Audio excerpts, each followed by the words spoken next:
Bonjour à tous et bienvenue dans le podcast numéro 65 de Productive You, le podcast qui vous propose des trucs, des astuces, des partages d'expériences pour vous aider à être organisé et à vous concentrer sur ce qui est réellement important pour vous et à le réaliser. Je suis Priscille Livenet et je vous accompagne durant les prochaines minutes. Aujourd'hui, nous allons parler de mes trucs de working mom, de maman qui travaille.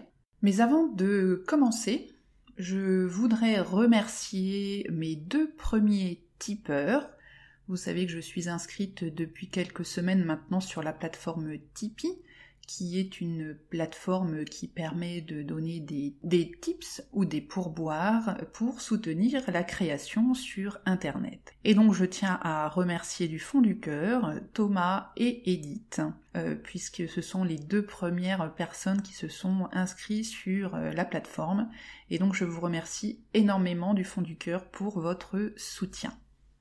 Vous le savez peut-être, j'ai été interviewée il y a quelques semaines par Stéphanie Genevois, qui est la fondatrice du site et de l'entreprise Bien-être Organisé.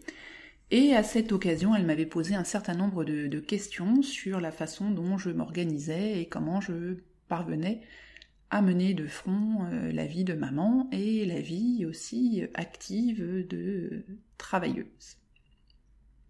Malheureusement, on n'a pas pu faire un podcast avec l'enregistrement vidéo, donc je propose aujourd'hui de reprendre quelques-unes des idées que j'ai développées pendant cette interview, et puis je l'ai un petit peu complétée avec d'autres choses. Donc la première question que Stéphanie m'avait posée, c'était par rapport à mon organisation quotidienne, quelles étaient les bases de mon organisation quotidienne. Et donc moi j'en ai vraiment 2 importantes qui sont les routines du matin et du soir, que j'applique également le week-end ou même si je me lève très tôt ou que je me couche très tard.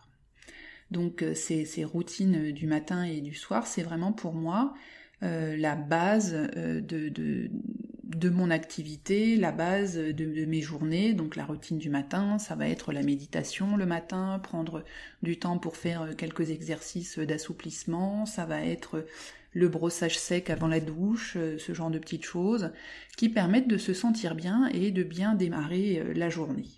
La routine du soir, mais c'est tout ce que je vais faire dans la dernière heure avant d'aller me coucher, préparer les vêtements pour le lendemain, regarder ce que j'ai prévu dans mon agenda, passer du temps dans la méditation, prendre du temps pour lire et me coucher pas trop tard pour être en forme pour le lendemain matin. Une autre de mes bases d'organisation, c'est la préparation, la planification, pour pouvoir anticiper tout ce qui peut l'être et ne pas faire les choses trop à la dernière minute, autant en tant que ce soit possible. Autre base, c'est la revue régulière de l'avancée de mes projets, de mes objectifs. Donc vous savez que je suis très centrée sur les objectifs.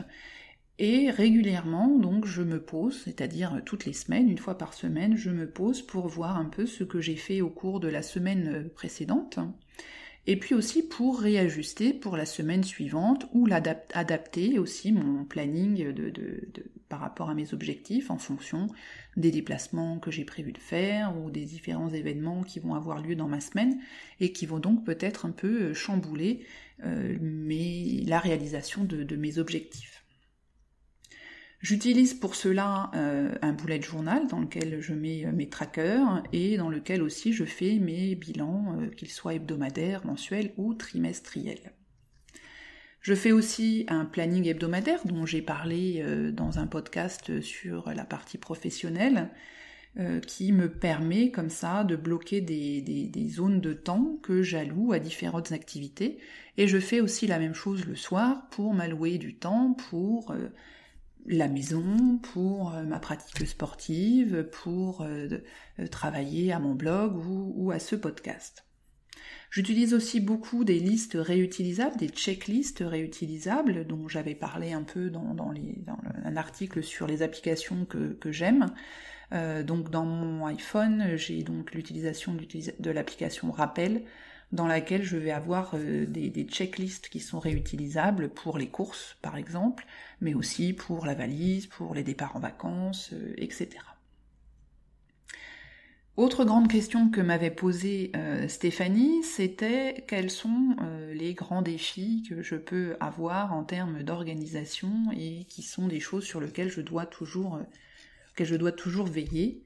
Donc moi j'en ai deux. Le premier, c'est que je souffre de migraines chroniques qui m'empêchent de respecter parfois mon planning, que ce soit au niveau professionnel ou personnel. C'est toujours des moments qui sont difficiles, car bon, effectivement il y a la douleur, mais en plus de ça, je prends du retard sur mes objectifs, que ce soit personnel ou professionnel, ça me mine un peu le moral en général, et j'ai donc dû apprendre à accepter ces jours sans m'auto-flageller, et puis bon, voilà, c'est comme ça, je suis pas au top ce jour-là, je peux pas le prévoir d'avance. Et je dois aussi éviter de mettre les bouchées doubles pour rattraper ce qui n'a pas été fait, parce que je me suis rendu compte que voilà, si les jours d'après une grosse migraine, je me mets à travailler comme une folle 12 heures par jour, ben, au contraire, au lieu d'avoir du bénéfice, au contraire, ça va plutôt favoriser l'arrivée d'autres migraines. Donc il faut que je fasse très très attention à cela. Et c'est aussi pour cela que je planifie beaucoup de choses en avance, afin d'éviter d'avoir des choses à faire à la dernière minute, parce que à la dernière minute, ben, rien ne me dit que je vais pas avoir une grosse migraine ce jour-là, et que du coup ça va me retarder encore plus. Donc c'est pour ça aussi que j'utilise beaucoup la planification, pour pallier un peu cette espèce de petite épée de Damoclès qui risque de tomber un peu n'importe quand, et puis pour être comme ça, malgré tout, prête, quelles que soient les circonstances. Et l'autre grand défi, c'est de ne pas être trop optimiste sur mes capacités, bon, par rapport déjà à ce problème de migraine. En plus, j'ai une petite tendance à l'hyperactivité, donc je prévois toujours 10 000 choses de plus que ce que je pourrais faire dans une journée. Donc pour cela, j'utilise mon bougeot, mon bullet journal, que je couple entre guillemets avec la méthode du Pomodoro, et quand je prévois par exemple mes week-ends, ou ce que je vais faire pendant les week-ends, je vais noter à côté de chaque activité le temps en Pomodoro, c'est-à-dire en tranches de 25 minutes, que je vais y allouer. Et puis ainsi, comme ça me donne un peu de visibilité sur le nombre de Pomodoro qui sont prévus dans un week-end, et ça m'évite d'en mettre beaucoup trop et d'avoir l'impression à la fin du week-end que je n'ai pas tout fait. Stéphanie m'a aussi demandé comment est-ce que je renouvelais mon énergie au quotidien. Donc la première chose pour moi, ça a été la gestion de mon sommeil, parce que pendant très très longtemps, je ne vivais qu'avec 4 ou 5 heures de sommeil par nuit, et je pensais que tout allait bien se passer, que ça allait pouvoir durer. Ce n'était pas le cas. Et en fait, je me suis rendu compte que ce manque de sommeil, ça affectait mon humeur, ça affectait mes décisions, ça affectait ma réflexion. Et donc j'ai mis en place une stratégie depuis à peu près 5 ans pour augmenter mon nombre d'heures de sommeil, avec un suivi quotidien via une application qui s'appelle Sleep Cycle, dont je vous ai déjà parlé dans d'autres articles ou d'autres podcasts. Aujourd'hui, j'arrive à une moyenne de 6h30, 7h par jour, ce qui est encore assez loin de mon objectif, parce que j'aimerais bien arriver vraiment à 7h, 7h30, mais par rapport à 4h ou 5h, c'est déjà une belle avancée, même si c'est pas encore suffisant. Donc je compense par d'autres moments où je prends du repos. Comme vous le savez, je voyage beaucoup pour mon travail, donc j'essaye de dormir un petit peu dans le train, un petit peu dans l'avion. J'ai cette faculté de m'endormir assez facilement, y compris quand je suis dans ma voiture dans les bouchons le matin, et que c'est moi qui conduis, donc je dois faire attention à ça. Donc quand je dois prendre le train ou l'avion de bonne heure, ben je commence toujours, si c'est possible, par dormir un petit peu, avant de me mettre soit à lire, soit à travailler. Autre technique pour renouveler l'énergie, c'est la méditation, qui est vraiment une partie intégrante de mes routines du soir et du matin, qui sont pour moi qui est vraiment un outil extrêmement efficace pour aider à être productif, parce que vraiment on se recentre, on se concentre, on apprend en plus à rester petit à petit à être plus concentré et plus présent dans ce que l'on fait. Et quand on est plus présent et plus concentré à ce que l'on fait, on fait généralement les choses de façon beaucoup plus efficace en évitant les distractions. Prendre du temps pour soi, c'est aussi une chose extrêmement importante. Donc aujourd'hui, mes enfants sont grands, donc c'est beaucoup plus facile pour moi, mais ça n'a pas toujours été le cas, vous imaginez bien. Et même quand ils étaient petits, je me suis toujours arrangée pour avoir une soirée entre copines, pour pouvoir sortir régulièrement, faire du sport, aller marcher en forêt. Parfois même, ça me valait les critiques de mon entourage, qui ne comprenaient pas que le samedi soir, parfois, je commande une babysitter pour pouvoir sortir. Oui, mais voilà, pour moi, c'était indispensable. En plus, en étant une maman seule qui a ses enfants absolument tout le temps, y compris les week-ends, c'était très important pour moi de pouvoir m'aérer un petit peu la tête et de sortir de ce rôle permanent de maman, de voir des adultes, de converser entre adultes et puis d'avoir un peu une autre vie que celle uniquement de maman. Prendre soin de son corps, c'est aussi une chose qui est extrêmement importante. Ça prend pas forcément beaucoup de temps de faire un petit gommage le soir ou le matin, de se faire un petit masque, de poser du vernis. On peut parfaitement l'intégrer dans sa routine quotidienne. Ça met toujours un petit peu de baume au cœur et c'est très important pour le moral et pour son image. Enfin, si j'avais quelques conseils à ajouter par rapport à vos premières questions que m'a posées Stéphanie, j'ai parlé tout à l'heure de la planification. Pour moi, c'est vraiment extrêmement important. On ne doit rien laisser au hasard, surtout quand les enfants sont très petits. Planifier, anticiper tout ce qu'on peut faire, préparer à l'avance, prévoir des alternatives. Si vous avez une babysitter le soir après les cours, essayer d'avoir une seconde babysitter le soir après les cours qui va pouvoir faire une sorte de backup quand la première sera malade ou qu'elle aura des examens. Voilà, ça vous évitera un peu de stress. Utilisez au maximum les services en ligne. Alors moi je suis une grande fan des services en ligne et depuis très très très longtemps. Donc que ce soit faire ses courses en ligne, utiliser les services de l'administration en ligne, ça vous sauvera vraiment de nombreuses heures de galère entre guillemets par semaine. C'est lié à l'utilisation du cloud. Il y a beaucoup maintenant de services qui vous permettent de stocker en ligne un tas de documents, notamment tous les documents qui sont nécessaires pour la famille, les livrets de famille, les carnets de santé, les papiers d'identité, les papiers pour la sécu ou autres, ce qui permettront que si jamais vous en avez besoin à la dernière minute, vous n'avez pas le temps de repasser chez vous pour récupérer, voilà, vous aurez vos affaires qui seront stockées, que vous pourrez facilement récupérer via votre smartphone sans que ce soit tout de suite toute une expédition. Essayez de répartir les tâches avec son conjoint, donc si vous avez la chance d'être en couple, peut-être que monsieur peut prendre en charge quelques petites activités, quelques dîners par semaine par exemple, ce qui vous permettra de consacrer du temps à une autre activité. Évitez de vouloir tout faire, donc comme je le dis souvent, on peut tout faire dans la vie mais pas en même temps. Donc il faut prioriser au maximum, et puis ce qu'on ne peut pas faire aujourd'hui ou en ce moment, on le fera plus tard. Ça rejoint le fait qu'on doit vraiment déterminer quel est son essentiel, et puis dans chaque domaine de sa vie, déterminer quelle est la priorité du moment. Et puis tout le reste, ça attendra. Si ça ne fait pas partie de vos priorités, il y a une raison à cela, qui vous est propre, et bien donc vous le ferez plus tard, et vous n'avez ni à culpabiliser, ni à essayer de donner des excuses à votre entourage pour avoir des priorités qui vous sont propres. Autre conseil par rapport au sport, alors on veut tous entretenir son corps et c'est important aussi pour se libérer l'esprit et je suis tout à fait d'accord avec ça, mais il faut savoir être aussi pragmatique.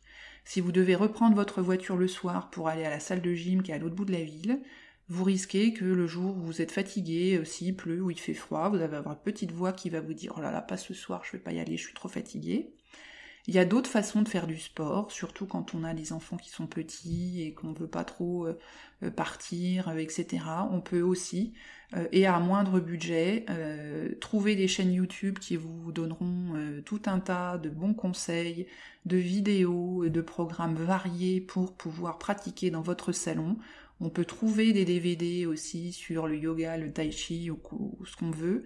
On peut aussi marcher dans son voisinage, autour de chez soi, ou aller courir, sans que ça coûte très très cher. Le programme va être un petit peu plus souple, en plus vous pourrez peut-être plus facilement l'adapter à votre planning de chaque jour.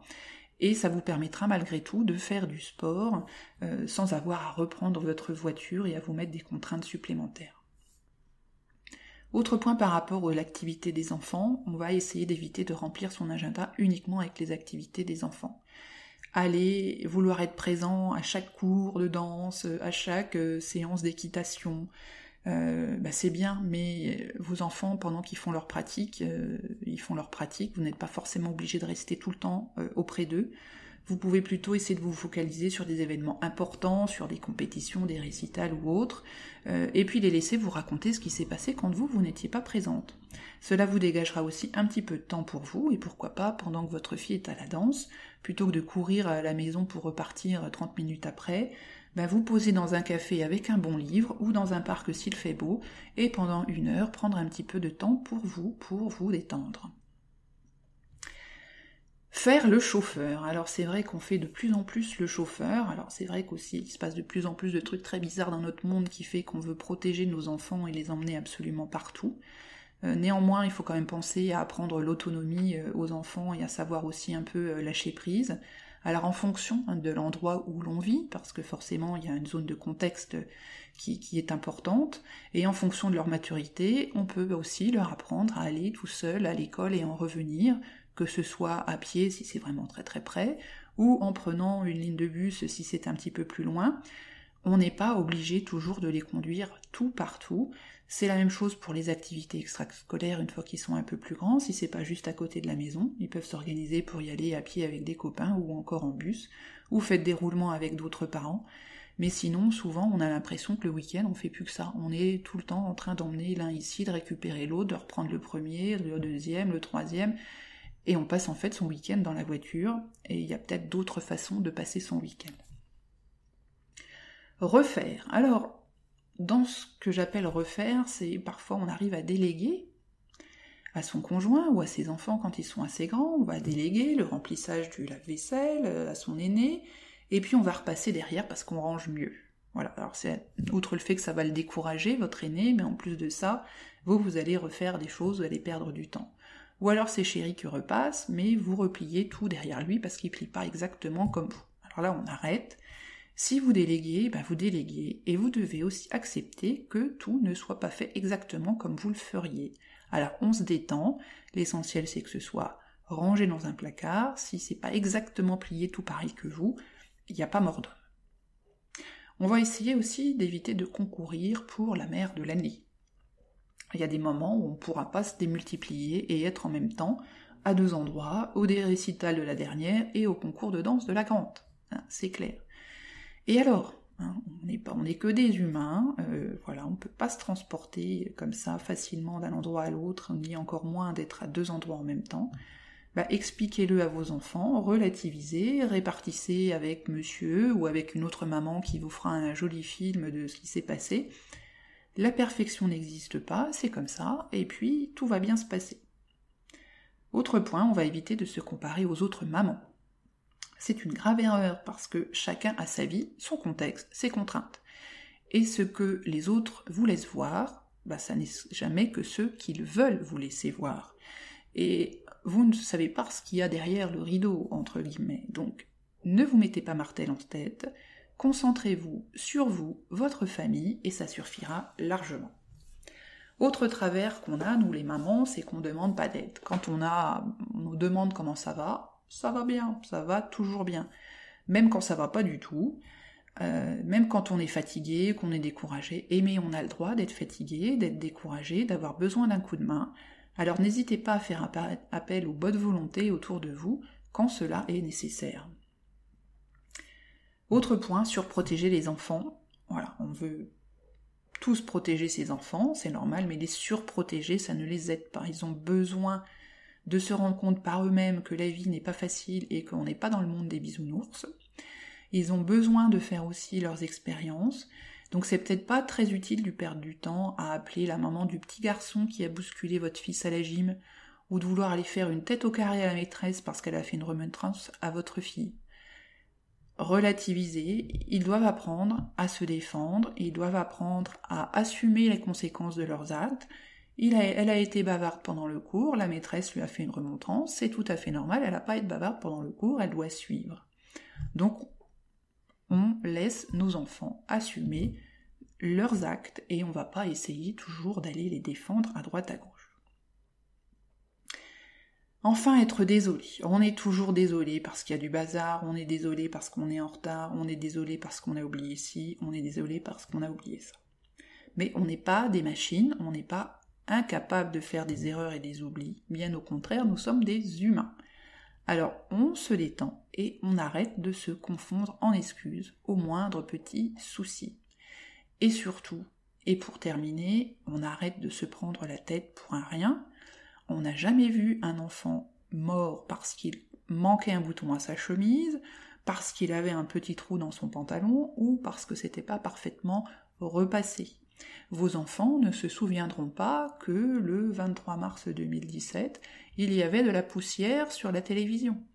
Donc passez du bon temps avec vos enfants, avec votre conjoint, et puis relativisez, revoyez un petit peu à la baisse vos grandes idées sur la maison parfaitement nickel, propre, H24, voilà.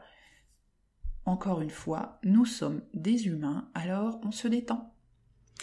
Voilà, c'est terminé pour notre petit podcast de la semaine. J'espère que vous y aurez trouvé quelques sources d'inspiration. N'hésitez pas à partager ce podcast autour de vous, sur les réseaux sociaux, à transmettre le mail que vous avez reçu avec l'article à d'autres personnes qui pourraient être intéressées par l'écoute de ce podcast. Likez la page Facebook, rejoignez aussi le groupe privé Facebook qui s'appelle Mes Objectifs 2017. Pour ceux qui le souhaitent, vous pouvez me soutenir aussi via Tipeee pour m'envoyer un petit café ou un petit thé virtuellement. Voilà, et encore une fois, je vous remercie d'avance de penser à mettre une note sur iTunes pour que ce podcast soit plus connu. Je vous dis à très bientôt, bye bye!